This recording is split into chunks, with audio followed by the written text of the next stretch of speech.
Hello, my name is Tolagele Matenjwa and I'm the Customer Care Manager at Atlas Finance. Today I'd like to chat to you on how to create your personal budget and manage your finances with confidence.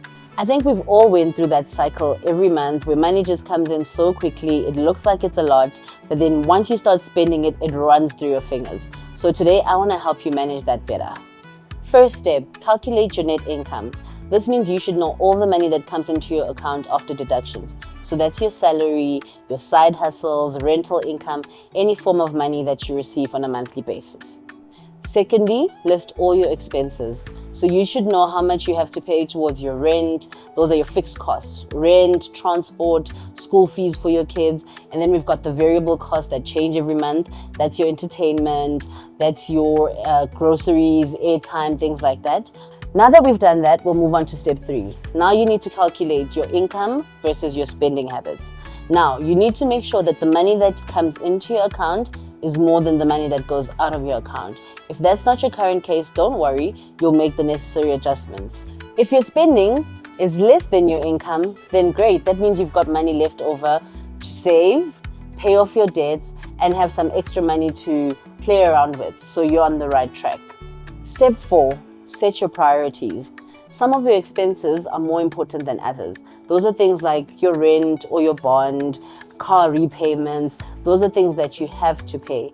Then there's the flexible ones that you can play around with and manage to see, should I be spending more or less on this? Things like airtime, entertainment, your hair expenses and nails, you know what I'm talking about, girls.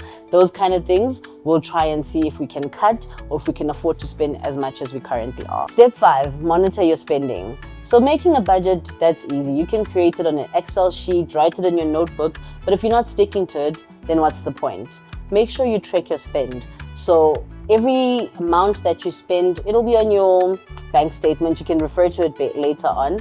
Write that down so you know how much you've actually spent. That'll help you know when you create the next month's budget to be more realistic.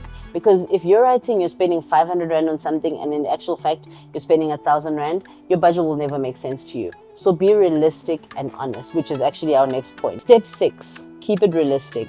One of the biggest mistakes that people make is they create this budget that's too strict and it seems impossible to stick to.